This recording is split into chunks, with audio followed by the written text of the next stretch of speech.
부모님이 계시고 자녀들이 있습니다. 그래서 이 부모님들은 참 이 낳은 자식이기 때문에 뭐가 발산이 되냐면은 모성애가 발산이 되는 거예요. 그 모성애가 바로 뭐냐면 나는 죽어도 나는 못 먹어도 뭐는 하겠다? 자식은 키우겠다. 그래서 옛날에 어버이 노래에 보면은 진자리 마른 자리 가라니시며, 이건 바로 무엇이냐면은 뭐 옛날에는 지금처럼 기저귀가 좋지 않았죠. 다 소청으로 했잖아요. 그래서 오줌을 싸면은 그게 감당을 못하고 이불까지 스며드는 거예요. 그러면은 어떻게 하는 거예요? 어미는 모성으로 젖은 자리를 어머니가, 또 마른 자리를 누가? 아이에게. 이게 이제 부모의 모성이죠. 부모의 모성. 뭐 그런 것뿐 아니라 일평생 여러분들이 살아가는데, 태어나서 마지막까지 살아가는데 계속해서 우리의 마음속에는, 부모의 마음속에는 어떤 것이냐면요, 자식을 향한 마음이 끊어지지 않는다는 겁니다. 이건 무덤에 들어갈 때까지, 마지막까지도 원로하신 우리 어머니 아버님 여기 계시지만은 끝까지 뭐예요? 자식 걱정, 자식 걱정. 자식이 잘 되기 위해서 기도하고 간구하고 자식들을 위해서 평생 가슴에 집어넣고 사는 것이, 이게 부모의 모성이에요. 부모의 모성이에요.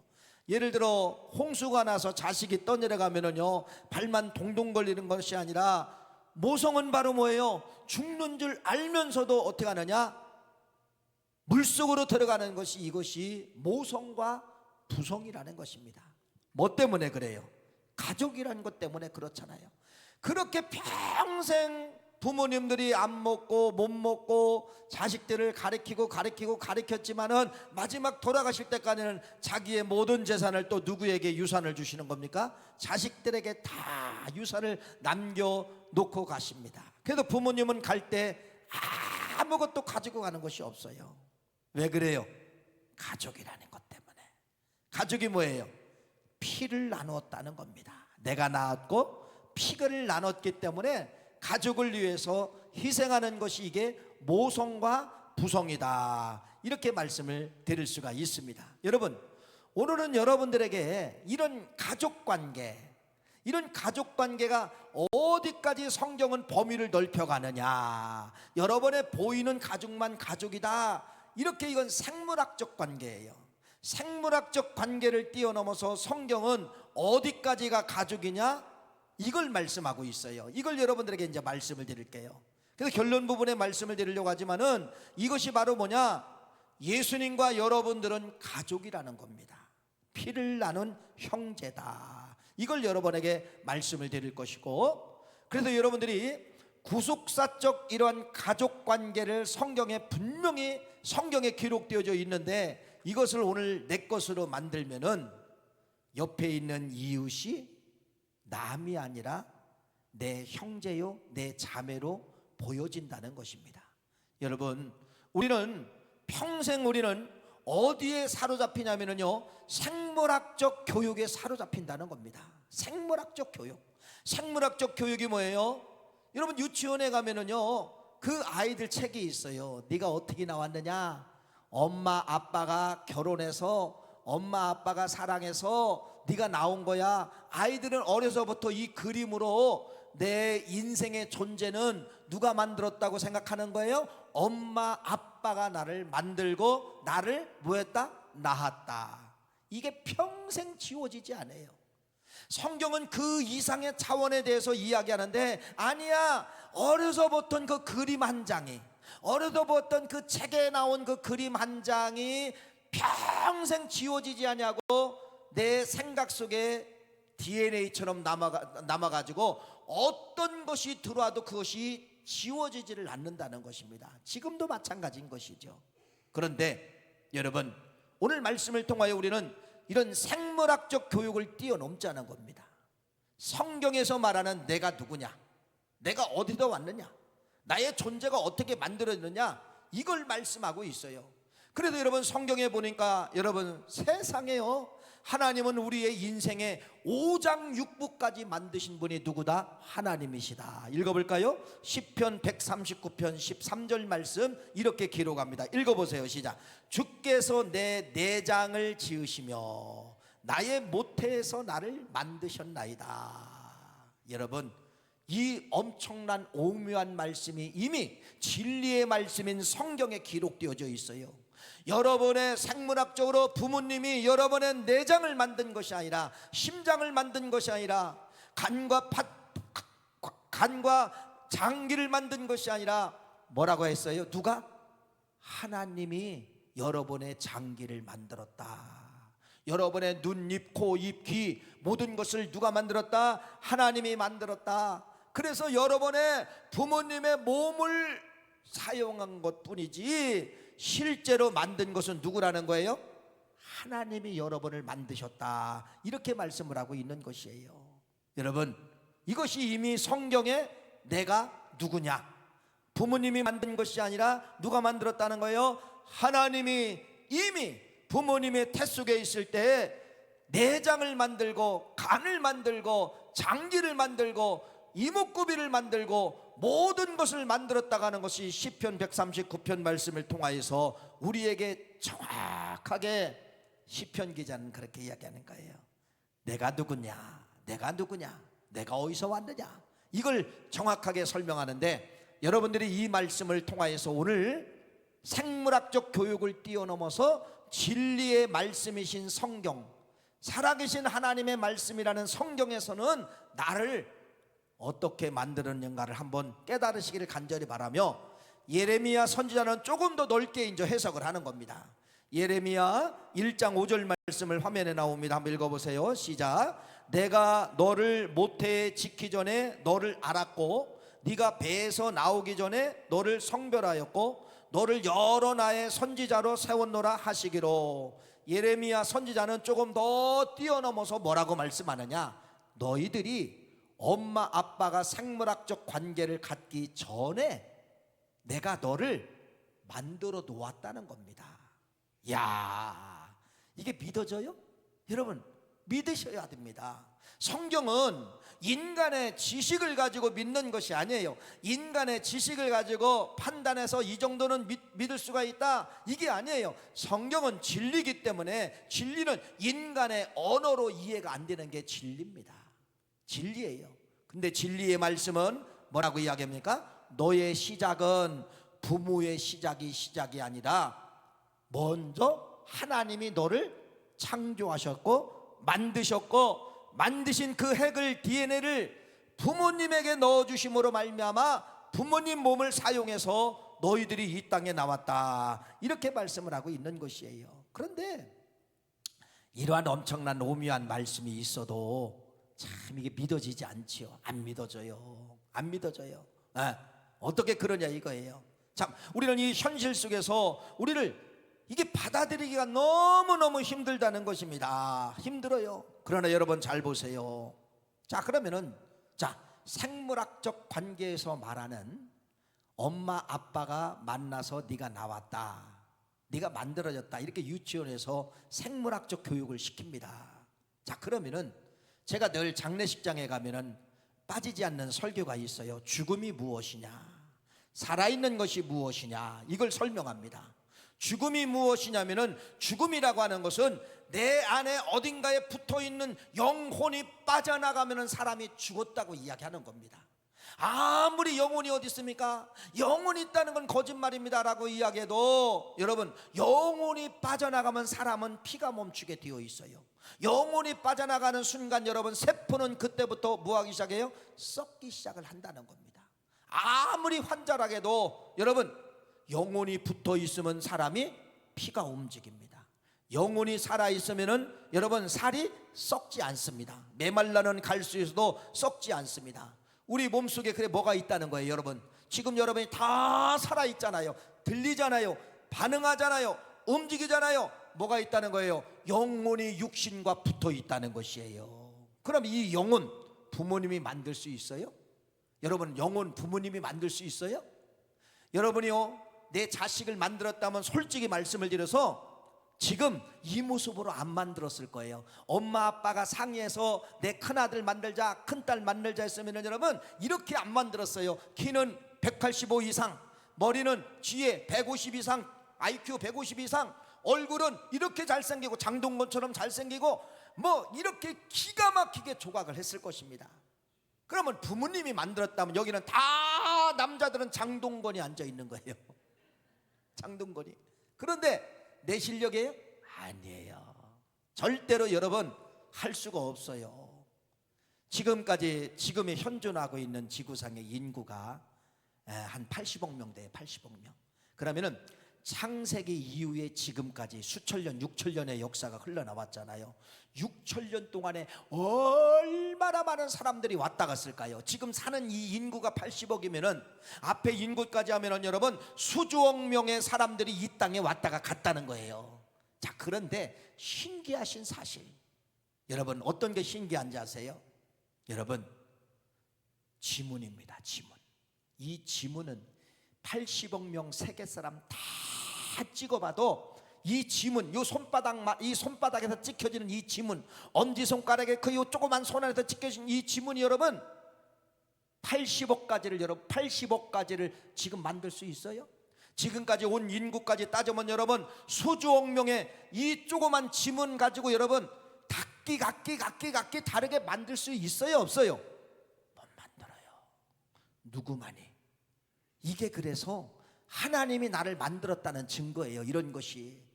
그래서 여러분 지문 하나만 보아도 이것은 부모님의 실력이 아니다.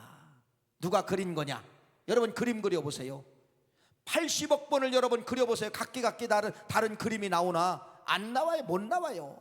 지금까지 살아온 인구의 모든 지문이, 앞으로 태어날 인구의 모든 지문이 단 한 사람도 똑같은 지문이 있어요? 없어요? 없어요. 그래서 여러분들이 세계를 나간다든지 인천공항을 나간다면 다 뭐를 갖다가 대는 거예요? 지문 인식기를 대잖아요. 자동 여러분 출입할 때 보면은 여러분들이 지문을 인증하는 지문. 다른 건 다 바뀔 수 있어요. 얼굴은 안 돼요. 얼굴도 성형하면 여러분 비슷하게 만들 수 있어요. 근데 어떤 건 못 한다? 지문은 못 하는 거예요. 그러니 누가 만들었어요, 여러분? 누가 만들었어요? 예레미야 선지자나 시편 기자를 통하여서 말씀하신 것처럼 우리는 여러분 이걸 알아야 됩니다. 생물학적 관계를 뛰어넘어, 생물학적 교육을 뛰어넘어 성경은 뭐라고 이야기하느냐? 나는 하나님의 걸작품이다. 걸작품이다. 이걸 고백하셔야 됩니다. 그러면은 최초의 인간이 누구예요? 창세기 2장이잖아요. 그게 누구예요? 아담이잖아요. 아담을 만들 때 뭐라 하느냐? 하나님의 형상을 따라, 하나님의 모양을 따라 아담을 만들었다. 이렇게 말씀하고 있어요. 아담을 만들었다. 그러니까 최초의 인간은 누구냐? 아담이에요. 아담을 통하여서 여러분 그의 가족에 쓱 연결되면서 여러분이 노아의 후손들의 연결에 의해서 여러분 황인종이 나오고 백인종이 나오고 이제 흑인종이 나오고 이렇게 해서 세계 역사는 그렇게 흘러가는 거예요. 성경이 그렇게 되어 있으니까. 그러니까 내 뿌리를 쭉 찾아 올라가면 여러분 어디라는 거예요? 창세기 2장 아담에서 시작이 됐다. 인생은 아담에서 시작이 됐다는 거예요. 이게 성경에 여러분 우리의 출생 과정이에요. 출생 과정. 그래서 이런 고백을 할 줄 알아야 됩니다. 이런 고백이 안 나와요. 그런데 바울은 이 원리를 알고 뭐라고 이야기하느냐? 사도행전 17장 26절 말씀을 읽어보세요. 자, 바울의 고백이, 이 고백이 우리 고백이 되어야 되는데 이게 안 되는 거예요. 읽어보세요. 시작. 인류의 모든 족속을 한 혈통으로 만드사 온 땅에 살게 하시고 그들의 연대를 정하사 거주의 경계를 한정하셨으니. 뭐라고 하는 거예요? 바울이 뭐라고 했어요? 인류의 모든 족속은 한 혈통에서 나왔다. 이게 어디예요? 창세기 2장에서 시작이 됐다. 여러분, 내가 창세기 2장에서부터 시작됐다라는 것을 말씀을 하고 있어요. 이렇게 성경은 우리의 근원, 우리의 뿌리, 너는 누구냐? 이걸 설명하고 있는데 나는 어디서 왔다는 거예요? 하나님이 만드셨고 창세기 2장에서부터 인생은 시작됐다. 이렇게 말씀을 하고 있습니다. 참 쉽지 않은 단어를 지금 여러분에게 말씀을 드리는 거예요. 왜 쉽지 않다는 거예요? 아까 생물학적 교육이 DNA로 접혀 있어가지고 이런 진리의 말씀의 교육이 안 들어와요. 들어왔다가도 진리의 말씀의 교육은 나갔다 금방 버려버립니다. 또 붙잡는 것이 바로 뭐예요? 생물학적을 붙잡게 되는 거예요. 생물학적 아니야, 부모님이 만들었어, 아니야, 우리는 피를 나눈 형제야, 여기서부터 시작이 된다는 것입니다. 여러분, 히브리 기자는 뭐라고 이야기하느냐, 이렇게 말하는 거예요. 자, 아담에서부터 지금 70억 명 80억 명의 사람이 왔는데, 자, 이게 이제 장미꽃이 예수님이라고 합시다. 그 속에서 예수님을 빼내고 그 속에서 내가 빠져나온 거예요. 모든 인류 수십억 명의 사람이 왔다 갔고 지금 살아가고 있는데, 거기서 두 사람을 빼낸 거예요. 예수님을 빼내고 나를 빼냈어요. 여기 예수님이라고 합시다. 나와 예수님은 누구냐, 이걸 한번 성경은 히브리서 2장 11절에 뭐라고 하느냐, 이렇게 말씀합니다. 읽어봅시다. 시작.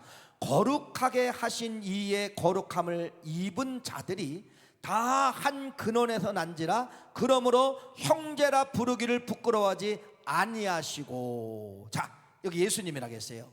여기는 오목사예요. 근데 뭐라고 해요? 히브리 기자는 한 근원 뿌리에서 두 분이 나왔다, 두 사람이 나왔다. 그런데 이 두 사람은 뭐라고 하느냐, 형제다 그러더라고. 형제다. 이게 믿어져요? 안 믿어지죠. 안 믿어집니다. 근데 성경은, 진리의 말씀은 뭐라고 하는 거예요? 예수님과 우리는 뭐라는 거예요? 형제며 한 근원이며 형제라고 말씀하면서, 오늘 본문 말씀은 거기다 더 플러스를 시키는 겁니다. 뭐라고 플러스를 시키느냐, 이분은, 예수님은 누구냐, 너의 큰형이야, 너의 큰오빠야, 너의 맏이야, 네 가문의 맏이야. 오늘 로마서 8장 29절 말씀은 조금 더 뛰어넘어서 예수님과 우리와의 관계를 뭐라고 이야기하느냐, 이렇게 말합니다. 다시 한번 오늘 본문 말씀 로마서 8장 29절 말씀 읽어보세요. 시작. 하나님이 미리 아신 자들을 또한 그 아들의 형상에 본받게 하기 위하여 미리 정하셨으니, 이는 그로 많은 형제 중에 맏아들이 되게 하려 하심이니라. 이건 위대한 말씀이에요. 여러분, 로마서는 바울에 의해 기록되었지만, 바울은 바로 뭐냐, 예수님은 남이 아닙니다. 예수님은 뭐라는 거예요? 당신의 맏형입니다, 당신의 큰형입니다, 당신의 큰오빠입니다, 이렇게 말씀하면서 예수님과 나는 어떤 관계냐, 가족입니다, 이거예요. 가족입니다. 가족. 나와 예수님은 바로 뭐냐, 한 피를 나눈 사람입니다, 이렇게 말씀하고 있는 거예요. 자, 여러분, 예수님과 나는 뭐라는 거예요? 가족이에요. 성경은 예수님과 나는 뭐라는 거예요? 한 피를 나눈 형제라는 겁니다. 예수님은 맏형, 나는 차자, 뭐 막내, 셋째, 넷째, 다섯째, 여섯째, 뭐 이렇게도 해석을 할 수가 있지요. 자, 이 관계가 여러분들이 성립이 돼야 돼요. 이 관계가 성립이 되어야, 서론에서 여러분에게 가족관계를 먼저 말씀하셨잖아요. 왜 부모는 자식을 위해서 가르치고 먹이고 다 주고 다 주고 다 줬는데 마지막 갈 때까지 또 줘야 되는가? 이건 뭐 때문에 그래요? 가족이니까. 내가 낳았기 때문에, 뭐를 나눴기 때문에, 피를 나눴기 때문에 가족의 관계는, 부모의 관계는 그렇게 다 준다는 겁니다. 자, 다시 말씀을 드립니다. 예수님은 누구라는 거예요? 맏형, 장자, 나는 차자, 뭐 막내, 이렇게 해석할 수가 있어요. 이 관점을 가지고 요한복음 3장 16절 말씀을 가족관계, 다시 말씀을 드리면 구속사적 가족관계를 여러분들이 한번 재해석을 해야 됩니다. 지금까지 요한복음 3장 16절 말씀, 하나님이 세상을 이처럼 사랑하사 독생자를 주셨으니 이는 그를 믿는 자마다 멸망치 않고 영생을 얻게 하려 하심이니라. 여러분, 이 말씀을 지금까지는 뭘로 생각했느냐? 전혀 예수님과 나는 다른 사람으로 생각한 거예요. 예수님과 여러분은 전혀 다른 사람인데, 다른 사람을 내가 뭐였다? 구원해 준 걸로 생각을 하는데, 오늘 말씀하고 연결시켜 보면은 여러분, 맏형이, 장자이신 예수님의 맏형이, 동생이 죽음의 길로 걸어가자 그 아버지는 동생을 살리려고, 하나님이 세상을 이처럼 사랑하사 저 동생들을 살리는 길은 오직 맏형이 죽어야만이 동생들을 살릴 수가 있다. 그래서 예수님, 하나님이 뭐라 하느냐? 장자에게 네가 죽어라, 네가 죽어야 동생이 산다.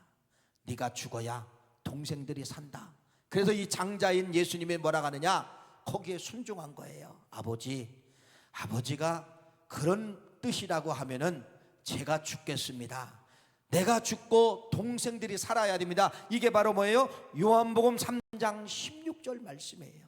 그래서 성경은 어떤 거냐? 가족 이야기예요. 가족. 요한복음 3장 16절뿐 아니라 전체를 보면은 여러분, 그래서 누구를 살리는 거냐?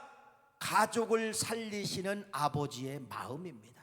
가족을 일은, 그래서 여러분 신약 성경에 보면은 탕자의 비유가 나오잖아요. 그게 정확한 거예요. 탕자의 비유. 그래서 성경은 바로 무엇이냐? 잃은 아들을 찾는 거예요. 잃은 자식을 찾는 거예요. 그래서 잃은 자식을 찾기 위해서 여러분 뭐 하는 거예요? 아버지가 하나밖에 없는 독생자 위아들을 죽여서까지도, 맏아들을 죽여서까지도 차자들을 찾는, 막둥이를 찾는 그러한 모습이, 이게 성경의 그림입니다. 성경의 그림이에요. 여러분, 다시 말씀을 드립니다. 예수님과 나는 전혀 몰랐던 관계가 아니라 성경은 뭐라고 해요? 육적으로는 한 피를 나눈 사람이라는 겁니다. 아담 안에서 한 혈통이라는 거예요. 영적으로는 아버지가 똑같아요. 아버지가, 예수님도 하나님을 아버지라고 하고 나도 하나님을 뭐라고 해요? 아버지라고 하는 겁니다. 그러니까 이게 바로 뭐예요? 한 가족이라는 거예요. 한 가족인데 성경은 아까 로마서 8장 29절 뭐라는 거예요? 가족 중에서 예수님은 맏형이 되었다, 맏아들이 되었다, 이렇게 말씀하면서 성경은 전혀 모르는 사람을 구원하러 오신 이야기가 아니라 가족을 구원하러 오신 이야기고, 가족을 구원하는 것이 성경의 우리들의 모습이라고 하는 것을 말씀하면서, 그래서 형이 죽고 동생들이 사는 이야기가 성경의 구속사적 가족관계라고 하는 것을 여러분에게 말씀을 드리는 것입니다. 그래서 성경은 가족의 회복이에요. 가족의 회복. 그래서 성경은 가족이 이렇게 회복되기를 원한다. 떨어졌던 가족들, 죄로 말미암아 딴 길로 걸어갔던 내 형제여 내 자매들을 맏형에 의해서 다 가족관계로 돌아오게 하는 것이, 이것이 성경의 모습이다, 이렇게 말씀을 드리는 것이에요. 그러면 여러분, 여기까지 한번 좀 그래도 받아들여 보세요. 예수님은 나의 가족이다. 전혀 다른 분이 아니라 성경에서 큰오빠라고 했다, 성경에서 큰형이라고 했다, 나는 그 밑에 차자다, 이렇게 여러분들이, 예수님은 다른 분이 아니라 우리의 가족이며 우리의 맏형이며 우리의 큰오빠입니다라고 한번 그냥 쉽게 여러분들이 이 말씀을 받아들이는 거예요. 받아들이면은 봐보세요.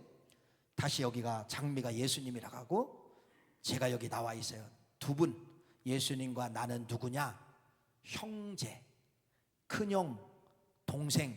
자, 이렇게 성경은 로마서 말씀했어요. 자, 이제 내가 빠져나갔어요. 우리 전 장로님이 여기 나왔어요. 전 장로님하고 예수님하고는 누구라는 거예요? 여기도 똑같은 거예요. 전 장로님하고도 예수님하고는 형제, 예수님이 누구라는 거예요? 맏형. 누구를 갖다 이 앞에 예수님을 놓아도 예수님하고는 어떤 관계가 되는 거예요?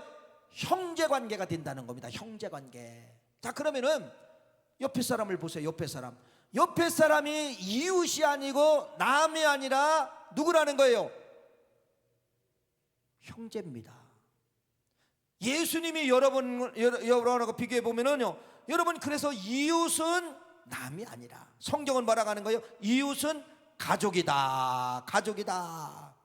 자, 이 구속사적 가족관계라는 이 단어를 가져야만이 옆에 사람을 사랑할 수가 있어요. 옆에 사람. 여러분, 실제 육적인 형제관계 그냥 다 용서가 되잖아요. 아이, 형이 참아라, 부모님이 그러는 거 네가 참어, 네가 장자니까 참어, 네가 큰딸이니까 참어, 그러잖아요. 그러니까 동생들을 다 껴안아 주잖아요. 네. 육적 생물학적 관계 속에서도. 근데 이 단어가 성경에 기록되어 있기 때문에 이 단어를 내 걸로 만들어야 옆에 있는 성도가, 옆에 있는 이웃이 남으로 보이지 아니하고 영적으로 말하는, 성경에서 말하는 우리는 한 피입니다. 예수님을 맏형으로 모시고 있는 한 피입니다 라고 하면서 이웃을 사랑할 수밖에 없는데 이게 돼요, 안 돼요? 이게 안 된다는 거예요. 아무리 지금 제가 여러분에게 설명을 해도 이 시간 또 쏙 가잖아요. 집으로 가면요, 남는 건 뭐밖에 없어요? 생물학적 단어만 남는 거예요. 생물학적 단어. 이 성경의 진리의 단어, 내가 누구냐, 내가 어디서 왔느냐, 너의 근본이 누구냐, 너와 예수님과의 관계는 누구냐, 이렇게 설명을 했지만은 또 가면은 여러분들이 남남이 되는 거예요. 이웃이야. 이웃이니까 뭐만 싸우는 거예요? 원수가 되는 거예요. 여러분, 우리 교회 안에서 많은 분들이 그래요. 여러분들이 세상에서 상처받았던 사람 없어요? 내가 세상에서 누구 만나서 다 교회에서 상처받았다, 교회에서 실족했다, 나는 교회에서 아픔을 경험했다, 나는 교회에서 배신을 당했다. 다 교회예요. 뭐 때문에 그래요? 구속사적 가족 관계가 내 것이 만들어지지 않기 때문에 저 사람을 남으로 보고, 저 사람을 원수로 보고, 저 사람을 미운 사람으로 보기 때문에 상처가 나오게 되는 것입니다. 여러분, 이것만 내 걸로 만들어도 교회는 천국을 이룰 수가 있어요. 절대로 여기는 실족이 나올 수가 없어요. 그런데 되느냐 안 되느냐? 안 된다는 겁니다. 자, 예수님 시대도 이 말씀이 있었어요. 예수님 시대도 똑같이 있었습니다. 그래서 예수님께서 하도 이 제자들과 무리들이 이걸 설명해도 집에 돌아가고 내일 또 나타나면 또 남남이 되는 거야. 또 남이야. 제자들끼리도 남, 무리들끼리도 남. 그래서 예수님이 제시한 것이 바로 뭐냐? 세 계명을 제시한 거예요. 세 계명. 세 계명. 읽어볼까요? 요한복음 13장 34절 말씀입니다. 시작. 세 계명을 너희에게 주노니 서로 사랑하라. 내가 너희를 사랑한 것 같이 너희도 서로 사랑하라. 세 계명은 바로 뭐예요? 다른 건 다 못 지킨다. 이것만 좀 알아다오. 이것만 좀. 그래서 새 것을 다시 쓴 거예요. 세 계명이다. 다시 쓴 거예요. 너 지금까지 내가 교육했고 이렇게 했고 이렇게 했는데 네가 다 그것을 모른다 할지라도 새로운 말씀이다. 너 제자들 이건 지킬 줄 알아야 된다. 세 계명을 너희에게 주노니 뭐 하라는 거예요? 서로 사랑하라. 서로는 말해요, 옆에 있는 제자가, 옆에 있는 무리가 남이 아니라 예수님하고 저하고 아까 했을 때 맏형이 되고 동생이 된 것처럼 너희들 서로 사랑하라. 이 말은 바로 뭐예요? 형제들로 보고 사랑하라. 이렇게 예수님이 새로운 계명을 집어넣어 주신 거예요. 즉 무슨 말이냐? 구속사적 가족관계로 너희 둘은 남이 아니라, 너희 무리는 예수님과 남이 아니라 형제야. 너희들끼리도 형제야. 성경에서. 그래서 이 세 계명을 준 거예요. 세 계명. 집에만 갔다 오면은 또 생물학적 단어를 갖고 오는 겁니다. 세 계명을 또 잊어먹는 거예요. 또 싸우는 거예요. 또 시기하는 거예요. 또 질투하는 거예요. 그래서 이번에는 여러분, 예수님이 뭐를 주시느냐? 아주 대계명을 주시는 거예요. 대계명. 대계명은 바로 뭐예요? 최고의 언어, 최고의 단어, 최고의 말씀, 이걸 주시는 거예요. 그게 어디입니까? 그걸 여러분, 마태복음 22장 37절 39절 말씀이 대계명이에요. 읽어봅시다. 마태복음 22장 시작. 예수께서 이르시되 네 마음을 다하고 목숨을 다하고 뜻을 다하여 주 너의 하나님을 사랑하라 하셨으니 이것이 크고 첫째 되는 계명이요 둘째도 그와 같으니 네 이웃을 네 자신같이 사랑하라 하셨으니. 대계명이 바로 뭐냐면은 여러분, 구속사적 가족관계를 알고 하나님을, 여러분 이거예요. 하나님을 신으로 보지 말라는 거예요. 신은 맞아요. 맞는데 우리는 하나님을 신으로 보고 나를 인간으로 보니까 너무 거리가 먼 거야. 너무 신은 무서운 신이야. 이렇게 보지 말고 뭘로 보느냐? 아버지다. 하나님을 아버지다. 가족의 호주다.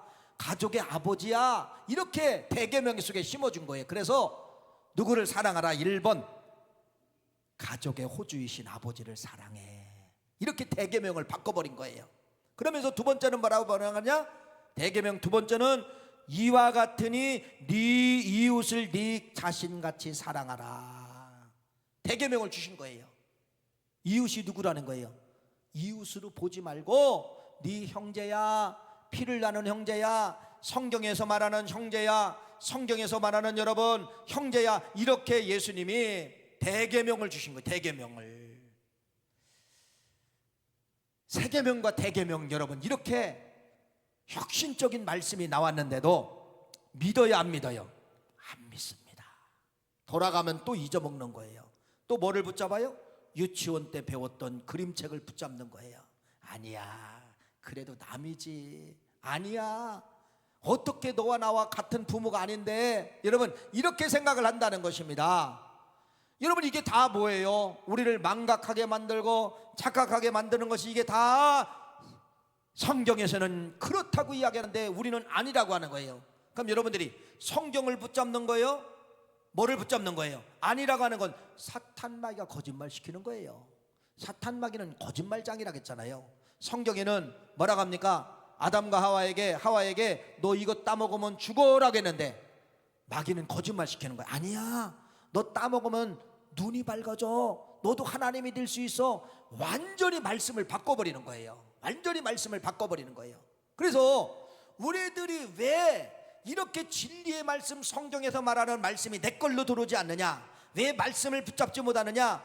누구 때문에? 사탄 마귀가 말씀을 못 붙잡게 만드는 거예요. 진리의 말씀을 붙잡으면 죽는다, 진리의 말씀을 붙잡으면 너 안 된다. 그래서 이 사탄 마귀는 계속해서 여러분 삶 속에 와가지고 뭐 하느냐? 속이는 겁니다. 거짓말이야. 그게 말이나 되느냐? 그게 생물학적으로, 유전학적으로 그게 연구된 거냐? 연구된 것만 믿으려고 해요. 연구해서 찾아낸 것만 믿으려고 하는 거예요.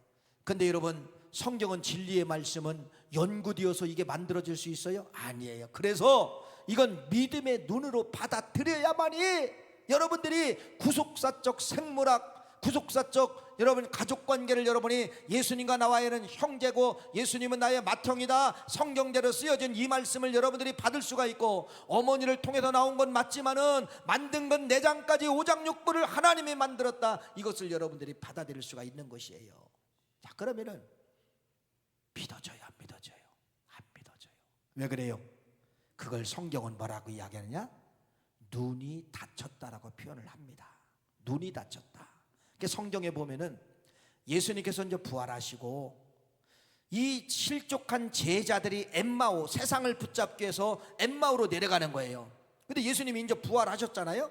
엠마오로 내려가는 제자들 옆에서 이야기를 하는 겁니다. 막 이야기도 하는 거예요. 그런데 이게 말이나 되나 보세요. 3년 반 동안 같이 먹고 자고 함께 했어요. 3년 반 동안. 여러분들이 아무리 모르는 사람이라 할지라도요, 3년 반 동안 같은 방을 쓰고 같은 기숙사에 쓰면은 그 사람의 숨소리도 알아요. 그렇죠? 그 사람의 헛기침을 내면 어떤 거고, 저 사람의 문을 닫을 때 동작은 어떤 거고, 문소리의 강도는 어떤 거고, 이렇게 다 알아집니다. 사람은요 3년만 되면은, 여러분, 그래도 우리나라 말에 서당계 몇 년이면은 3년이면은 풍어를 읊는다고 하잖아요. 글을 안 돼요. 걔도 글을 안 돼요. 요새는 바뀌었죠. 서당계 3년이면은 라면도 이제는 끓인다죠. 예. 여러분 3년이면 다 합니다. 그런데 엠마오로 내려가는 이 제자들 보세요. 예수님이 부활하셔서 옆에 가고 있어요. 희한하네요. 같이 이야기를 하는데 예수님인 줄 모르는 거야. 음성을 들었는데도 그 음성이 2, 3일 전에 대화했던 그 예수님이라고 인지를 못하는 거예요. 음성이 들립니다. 행동이 보입니다. 몸이 보입니다. 눈에서 보는 그 예수님이 보이는데도 이들이 예수님이라고 인정을 못하는 거예요. 그걸 성경은 뭐라고 이야기하느냐? 뭐라고 하는 거예요? 눈이 닫혀서 그렇다. 그래서 읽어볼까요? 성경은 이렇게 말씀을 하고 있습니다. 시작. 누가복음 24장 16절 말씀 읽어봅시다. 시작. 그들의 눈이 가리어져서 그인 줄 알아보지 못하거늘. 눈은 두 가지 눈이 있어요. 이렇게 보이는 눈이 있고, 여기서 말하는 눈은 마음의 눈을 말하는 거예요. 마음의 눈. 그러니까 마음의 눈이 닫히면은 여러분들도 똑같이 지금 진리의 말씀, 내가 누구냐, 내가 어디서 왔느냐, 나를 누가 만들었냐, 아무리 설명을 해도 말씀을 드려도 눈이 가리워지면 나는 유치원 그림책으로 돌아가는 거예요. 아니야, 엄마 아빠가 사랑해서 나를 만들었어, 엄마 아빠가 결혼해서 나를 만들었어, 다 이렇게 생각을 합니다. 다 이렇게 생각을 하는 거예요. 그런데 마음의 눈이 닫히면 여러분 똑같은 거예요. 엠마오로 내려가는 제자들 3년 반 동안 이게 말이나 됩니까? 음성을 분석을 못합니까? 몸동작을 분석을 못합니까? 이게 말이나 됩니까? 말도 되지 않는 소리잖아요. 말도 되지 않는 소리잖아요. 그런데 이러한 모습이 누구의 모습이냐? 내 모습이라는 겁니다. 여러분, 육신의 눈이 떠 있어도 마음의 눈이 닫히면은요, 그림이 바뀌질 않아요. 오늘은 유치원 그림을 다 지워버리고 성경에서 말하는 너 어디서 왔느냐, 이 그림을 한번 바꿔버리라는 거예요. 그런데 마음의 눈이 닫히면은 안 바꿔집니다. 그런데 마음의 눈이 바꿔지는 역사가 아까 엠마오로 내려가는 제자들 모습 속에 예수님이 계속해서 율법을 설명하는 거예요. 성경 말씀을 이야기하는, 성경 말씀하면서 계속 하는 거예요. 근데 여러분, 성경 말씀이 하나 둘 셋 듣다가 보니까 마음의 눈이 확 떠진 이야기가 어디냐? 24장 32절 말씀 읽어볼까요? 누가복음 24장 32절 읽어봅시다. 시작.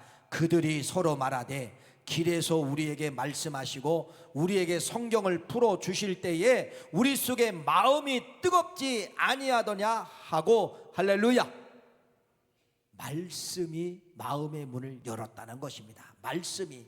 그래서 31절 말씀 읽어보세요. 시작. 그들의 눈이, 시작 그들의 눈이 밝아져 그인 줄 알아보더니 예수는 그들에게 보이지 아니하신지라. 할렐루야. 마음의 눈이 열리니까 육신의 눈도 같이 열려서 우리가 따라다녔던 예수님이네, 이렇게 여러분들이 지금 이 엠마오 제자가 이때 깨닫게 되었더라, 이렇게 말씀을 하고 있습니다. 여러분, 우리는요 엠마오 제자와 똑같은 거예요. 마음의 눈이 닫혀서 여러분 절대로 성경의 진리의 말씀을 구속사적으로 설명을 하든, 가족관계를 설명하든, 여러분 어디서 왔다 설명을 하든, 하나님이 오장육부를 만다 설명하든, 여기서 듣는 것 뿐이지만은 딱 이 현장을 빠져나가면은 여러분 또 잊어먹는 거예요. 왜 그래요? 마음의 눈이 닫혀 있는 상태라는 겁니다. 마음의 눈. 이웃을 아무리, 옆 사람을 아무리 보아도 이웃이고 옆 사람이 남이지 어떻게 피를 나눈 형제냐, 이게 보이지 않아요. 옆 사람 보세요. 보이나? 안 보여요. 밥 먹을 때 보세요. 안 보여요. 왜 그래요? 마음의 눈이 닫히면은 진리의 말씀은 당신의 가슴에 그림으로 와닿지 않는다는 것입니다. 그래서 마음의 눈을 뜨는 것이 바로 뭐냐? 계속된 말씀이에요. 계속된 말씀을 받으면 언젠가 눈이 퍽 떠지면서 여러분 진리의 말씀이 내 것으로 만들게 된다는 것이에요. 다른 거 없어요. 말씀을 풀어주실 때에 이들의 눈이 밝아져 예수인 줄 알리라. 오늘 이 말씀을 통하여서 오늘 주신 말씀, 여러분 이런 말씀이었죠. 예수님과 나는 누구냐, 나는 어디서 왔느냐. 창세기의 근거를 통해서 나는 생물학적 부모님을 통해서 온 것이 아니라 하나님이 나를 오장육부를 만들어 주셔서 부모님의 몸을 통하여 나는 나오게 되었다. 거기에 누구도? 예수님도. 그래서 나와 예수님은 누구냐? 형제다. 예수님은 맏형이다. 너는 동생이다. 이렇게 말씀하고 있고, 그러니까 옆에 사람도 누구라는 거예요? 내 형제다. 이것이 안 보이잖아요. 안 보이는 것은 내가 마음의 눈이 닫혀서 안 보인다. 이걸 뜰 수 있는 것은 바로 뭐밖에 없다? 하나님의 말씀이 들어오면은 마음의 눈이 열리게 된다. 그래서 눈이 밝아져 예수인 줄 알러라. 이것이 엠마오의 제자의 모습인데, 말씀 충만하셔야만이 진리의 말씀이 내 것으로 들어오고 평생 잊어먹지 않는 그림으로 남게 된다는 거예요. 이 말씀을 기억하시고 잊어먹지 않고 승리하시는 우리 모두가 되시기를 간절히 축원합니다. 하나님, 오늘은 참 믿기 힘든 말씀을 우리에게 주셨습니다. 성경에는 기록되어져 있는데 눈을 떠보면 옆 사람이 이웃이고 옆 사람이 남입니다. 성경은 남이 아니라 네 형제다, 네 자매다. 예수님은 나와 전혀 관계가 없는 분인데 나를 용서하고 구원해 준 것처럼 생각했는데 아닙니다. 맏형이 동생을 살리려고 희생하신 분이 예수님이십니다. 오늘 주신 말씀을 통하여 구속사적 가족관계를 정확하게 알고 갑니다. 가족입니다. 이 단어가 지워지지 않게 도와주시고 가슴에 남게 도와주셔서 나를 만난 사람이 실족하는 사람 없게 도와주시옵소서. 그래야 진실한 사랑이 나올 수가 있습니다. 예수님의 이름으로 간절히 기도하옵나이다. 아멘. 일어나셔서 3장을 찬양합니다.